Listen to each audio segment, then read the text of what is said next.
All right, so we got to go over another type of vector addition question that you could come up against. It's not going to use anything really different than what we've already been doing. Things still get drawn tail to head, stuff like that. It's just a different situation that involves using both the tail to head stuff, but also v equals d over t a little bit. Okay? In general, we refer to these as boat questions because they usually involve a boat trying to cross a river. Okay? That's what they usually involve. So we call them boat questions.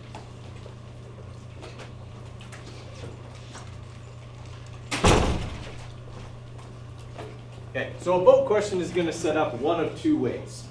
Okay?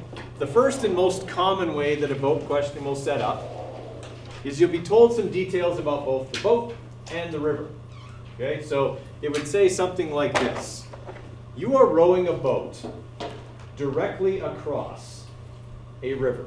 And it'll tell you, that the boat is moving at, let's say, 2.0 meters per second, which would be like Olympic rowing speed, but that's what we'll say. All right. So the boat is moving. You're rowing directly across the river. Does that mean you're going directly across the river? No. If I aim directly across the river, I'm going to wind up downstream. Okay. And that's because there's also going to be a river current. And let's say that river current is 4 meters per second. So we've got these two vectors acting at the same time. Okay? Me rowing across and the river trying to take me downstream. So if I had like a drone up in the air above me while this is going on, what it would see is this. Agreed? It would see me moving diagonally across the river, more downstream than across because I'm moving downstream faster than I am moving across. Okay? This resultant here would end up being my average velocity. It's the combination of both my rowing speed and the speed of the river. The question would likely give you one more piece of information, and that would be how far it is across the river. So it might say the river is 80 meters across.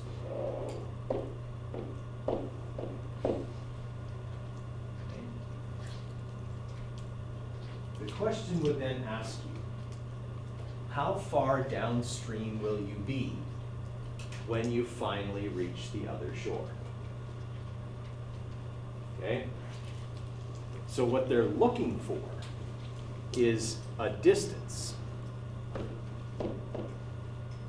downstream. Now, I know how fast I'm moving downstream, but how will I figure out how far I go downstream? What else would I likely need? Yeah, I would need time. Okay, because if I want to find distance, okay, distance is speed times time. Okay. So the first thing you would have to do, okay, would be figure out how long it's going to take you to cross the river. Can you do that right now? Yes, because you know how far it is across the river, and you know how fast you're going across the river. Agreed? Okay. Would I need to find this number first, the green line? No, I don't. Okay. A lot of people confuse that, okay, and they think I've got to have that side of the triangle in order to do anything. But the answer is I actually don't. That doesn't point across the river. It also doesn't point downstream. It's what I end up doing. But while I'm doing this, I'm also doing both of these. Okay? That is, I'm moving downstream and I'm moving across. Okay? Both of them at the same time. So, since I know I'm moving across the river at 2 meters per second, and I know it's 80 meters across the river, I can right now figure out how long it's going to take me to cross the river, because t equals d over v. Okay? Just manipulating, right? v equals d over t here. Right, so that's going to be 80 meters divided by 2 meters per second, and that's going to give me, that is going to take me 40 seconds to cross the river. 40 seconds to cross the river. Now, the whole time I'm crossing the river, I'm also moving down the river. So, how long am I moving down the river for? 40 seconds. This is the only thing that those two parts of the trip share. They both happen for the same amount of time, because once I hit the shore on the other side, I'm not moving anymore. I'm not doing either one of them anymore. Okay? So, if I want to figure out how far downstream I'm going to end up, I'm going to take my velocity downstream, 4 meters per second, and multiply it by the time. Okay? So 4 times 40 should be 160. Yeah.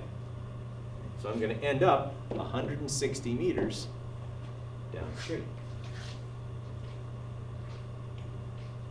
Okay? So the vector part of this is like not very complex. They're perpendicular. You really don't have to do much with the vector addition part of it. Okay? But what you have to understand is these two things can happen at the same time because they're velocities, not displacements. Okay? All the stuff we've been working with up until now has always been displacement this, displacement that. A has to happen before B can happen. Right? But with velocity, they can happen concurrently. That is at the same time. Okay? And that's going to be something important when we get to projectile motion. All right. Now another thing that this question might ask is, what is your average velocity? Would I be able to calculate that pretty easily? That's just Pythagorean theorem and a little bit of trig, okay? And that's the stuff we've been doing over the last few days, okay? The only trick to this is sometimes they will ask you, what is the average velocity with the direction relative to shore? Okay? So you draw this triangle and find this angle. Is that angle relative to the shore? No, it's relative to perpendicular to the shore, which starts to get kind of crazy. Okay? So they would ask you relative to the shore. That means finding that angle there. That's relative to the shore. All right, so we'd have 2 squared plus 4 squared. Okay, so that's square root of 20, whatever that is. Okay, that would be our average velocity, and then we would do our trigonometry to get the angle. That would be the easy vector part of that question. Okay, the how far downstream part of that question is the part that sometimes throws people. Okay. Everybody all right with how that one worked? Okay, now I said there were 2 types of boat questions. This one is a what we call rowing across question. The other kind is going across. If I want to end up going straight across the river, do I row straight across the river? I row upstream a little bit, right? I angle into the current and I let the current push me back to straight across. Okay? This would be a calculation that pilots would have to use all the time in order to correct for wind speed and direction. Okay? If I'm flying to Toronto from Calgary, okay, and there's a big north wind, I don't aim for Toronto, or I'll end up in Pittsburgh, okay, because the wind is going to push me off course, okay, and I don't want that. Okay? I need to aim a little bit into the wind so that the wind pushes me back on course. Okay? So we'll look at that type of question here. Okay, so this is a boat question, and this is a rowing across type of question.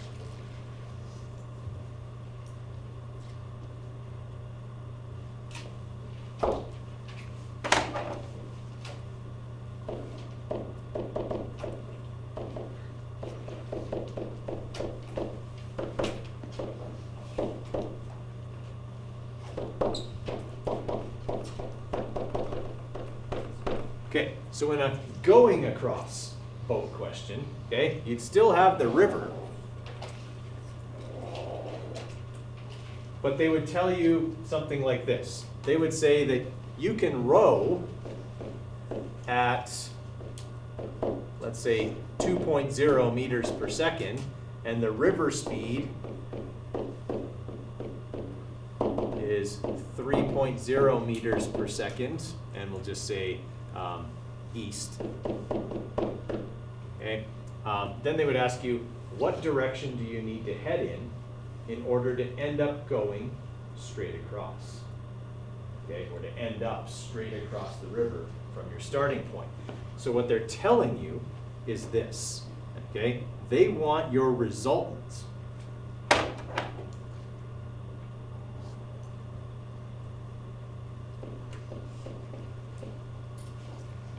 be straight across.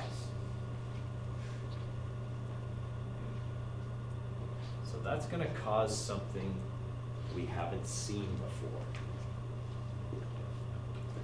It's going to cause our resultant to not be the hypotenuse of the triangle.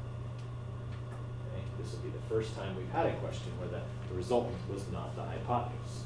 Okay? Still going to be a right angle triangle, but our resultant's actually going to be slower than the parts that make it, or at least one of the parts that make it. Okay? All right, so I can row at 2 meters per second. The river current is 3 meters per second east. Okay, so what I'm going to do is actually kind of going to draw this in reverse. Okay, that's my resultant, and I know the river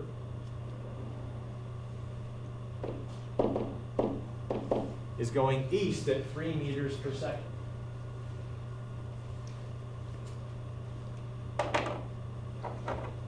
I can row at 2 meters per second. I didn't make this long enough because I didn't put it in the right place, but okay.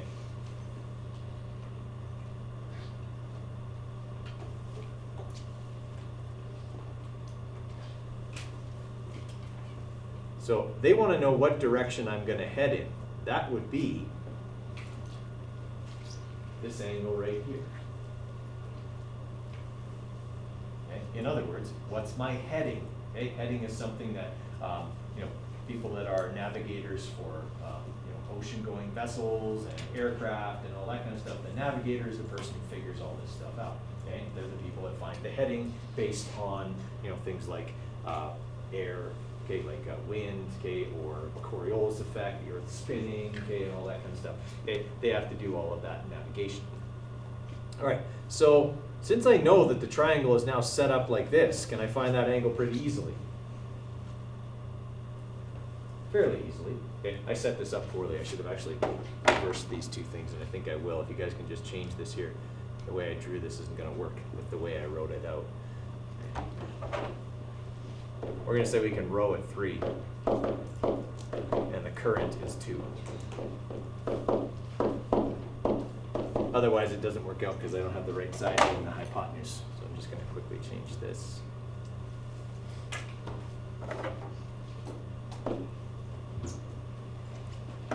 Just so it matches with my diagram.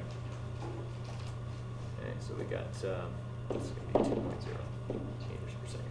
Okay, so now that we've got that set up, okay, now I can use trigonometry to get this angle. So 3 is going to be my hypotenuse, 2 is going to be my opposite side. What trig function am I using?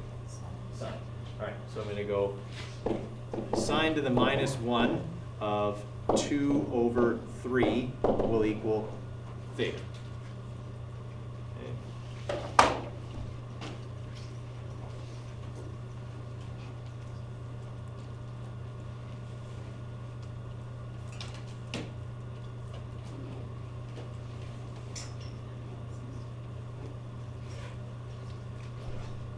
So second sine of 2 over 3. All right, so we're looking at 41.81 degrees.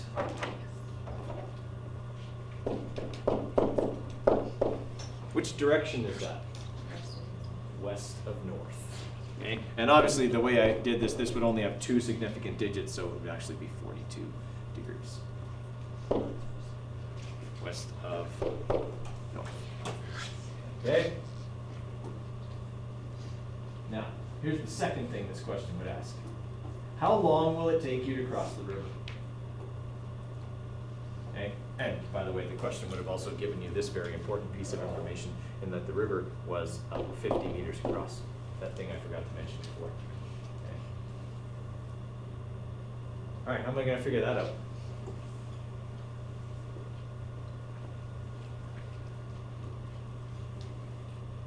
Figure one thing out before I can figure out how long it will take me.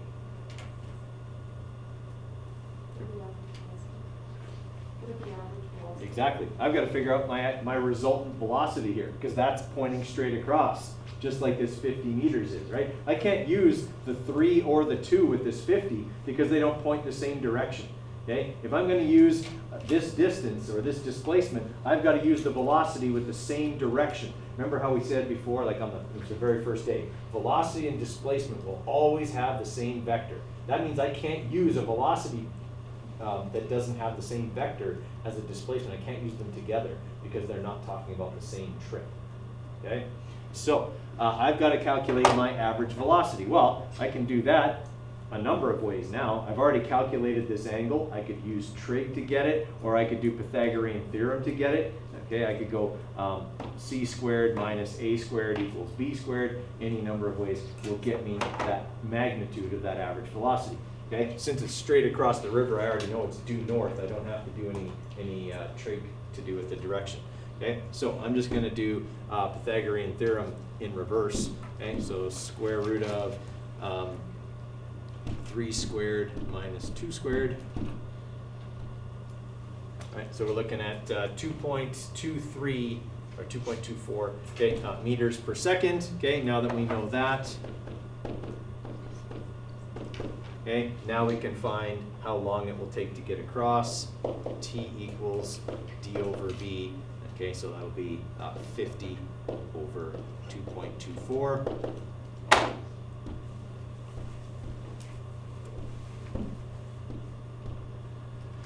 So it's going to take 22 seconds to get across the river.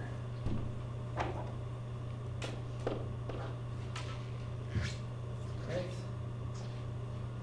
So those are the two kinds of boat questions you could run into. The only reason I go over those is because people get thrown by them sometimes when they come across them because they're about velocity and the two things are happening at the same time, and they think that it's somehow different than what we've been doing with vector quantities, when in actual fact all the vector stuff is the same. Okay, we're still drawing things tail to head, we're still using trig to find angles. That part of it doesn't change. Okay, but it's the context of the question that throws them. Okay, so now you've seen the two kinds of boat questions. Right? I did record this and I will post it. There's always a boat question on the unit. Always. All right, so I'm going to want you guys to try a few problems from the worksheet, but this one in particular, all right? Because, yeah, that's a simple boat one. Let's try that one, because that's exactly what we did. Okay, so I want you guys to try number 8 there. Okay, a boat whose speed in still water, that's essentially your rowing speed, is 2.5 meters per second. It's in a river whose current is 1.0 meters per second south. Okay, what is the velocity of the boat relative to the shore when the boat is headed south, north, or west? Actually, no, sorry. Those are just not a true boat question. Okay, this is one like, sorry. We're finally on one like what we just did. Okay, this is that going across type, the one we just finished with. Okay, so give that one a try. Okay, the boat's on still water, moving at if it's on still water, it can move at 3 meters per second. So that's your rowing speed. Okay, it wants to travel due north, straight across the river. Okay, the river current is 1.2 meters per second east. Okay, what direction must the boat head? Okay, so the boat's resultant needs to be perpendicular to the river, okay, or straight across. Okay, let's get a look at least the diagram for this one. Okay, so there's our river. Okay, we know that we want to end up with our resultant going straight across the river, something like that. Okay, we know that the river current is 1.2 meters per second east, and we know that we can row the boat at 3 meters per second. Okay, so our rowing speed ends up being the hypotenuse, and then our heading is right in there.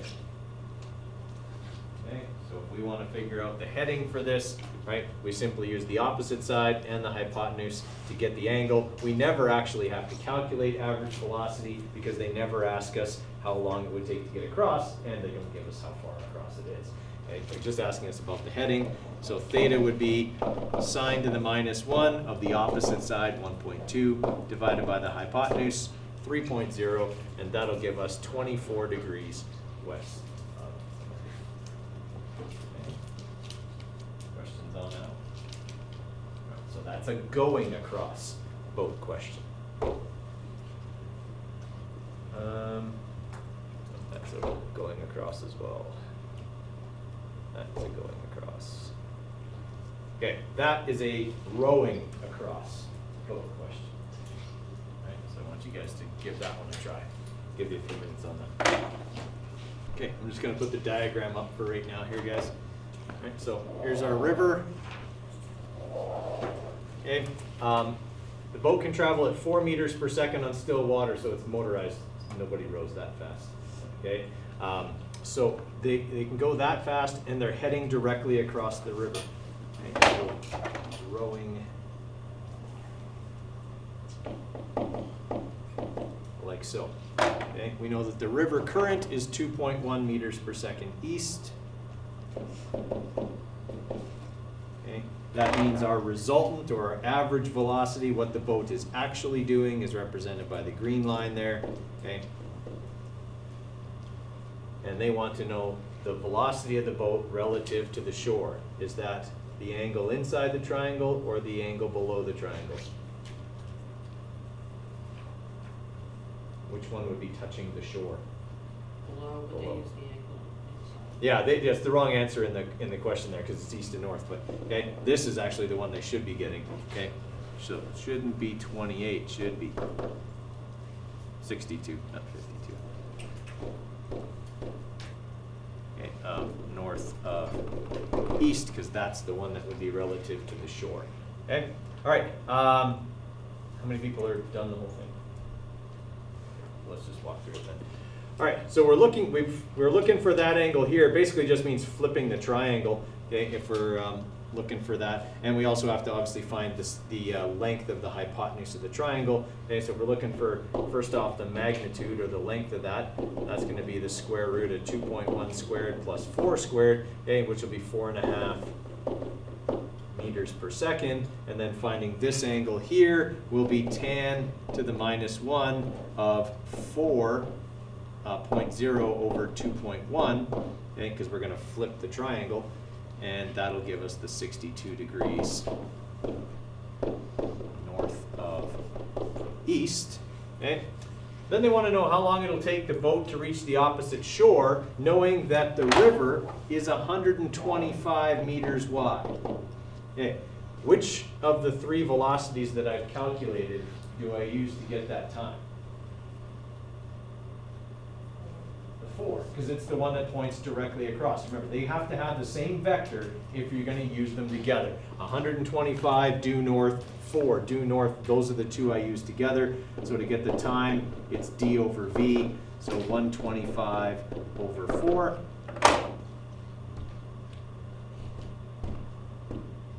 Okay, so we're looking at 31 seconds to get across. And then, now that we know that, okay, now we can figure out how far downstream we go. D equals V times T. Which V do I use for that? 2.1, right? The one that points downstream. And I use the time I just calculated, but I keep, and I use the rounded off value, 31. Okay, that's going to give us 66.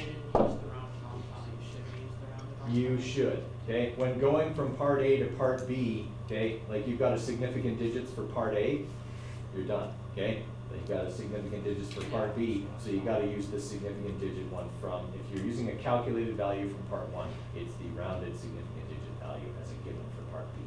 Okay, so this is one of those things to remember. All right, questions on how that one worked? All right, try that one. See if you can figure out how to do that one. It's a plane, but it's still a boat. A plane is a boat that goes in the sky. Okay, so which will give us our 15 degrees south of west. Okay, we have to point slightly into the wind in order to end up going due west on that one. Okay, everybody all right with that?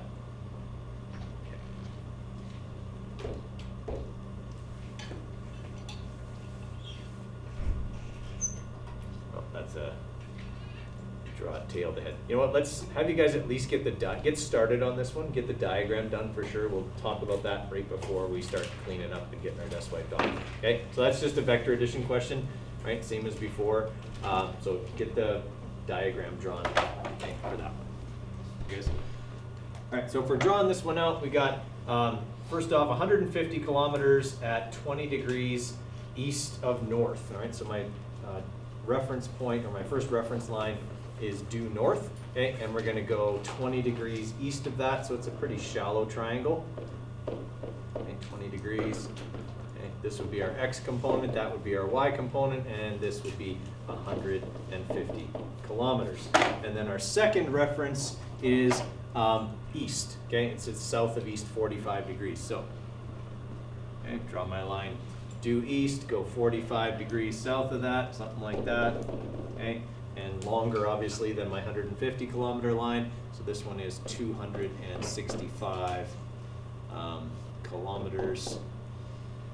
And pretty sure that should end us up below where we started, okay, just by a little bit, and that looks like it's just a little bit. And my answer on the key would also say that that's right now that I'm looking at that. Okay, so this one is 45 degrees, there's x, okay, there's y, and so my resultant then would be the green line, like that. And again, you could do this using separate triangles like we talked about yesterday. That would also be fine. Okay, so there's D, there's the angle I need to find, there's Y, there's X for my result. Okay, so that's what my diagram for that one should end up looking like. All right, we'll continue on with that on Monday. Okay, we're only going to do vectors for a little bit on Monday, and then we're going to move into some graphing stuff. We're going to do in the lab on Wednesday. So, we'll see how Monday goes. So if everybody can mask up, clear off their desks, and grab a paper towel, we'll get going here. Okay, so let's walk through some of the calculations here. So if I'm looking for, on my first triangle, so black X and black Y, okay, black X is the opposite side, so it's going to be the sine of 20 degrees, okay, times 150 kilometers. Sine of 20 times 150.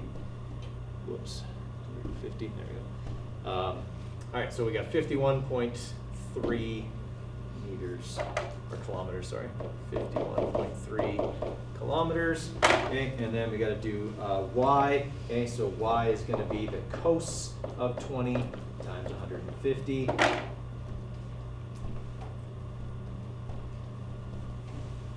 right, so 140.95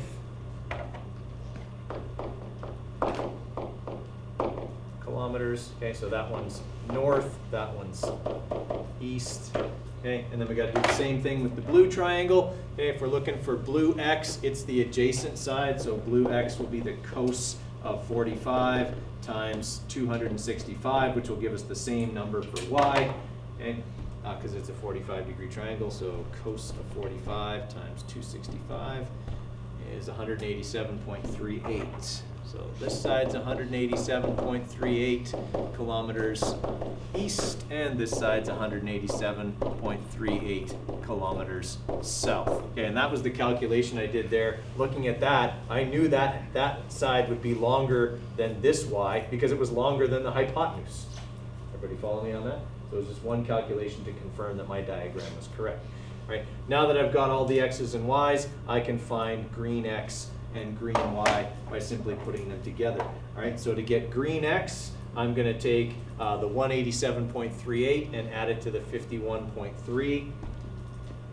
Okay, so plus the 51.3, okay, which is going to give us 238. Oh man, get that. Oh, okay, don't worry about the desks.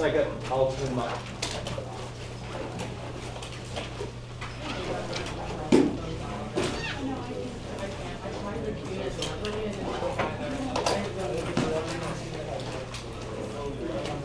We were discussing. Josh, press the pause button on there really quick.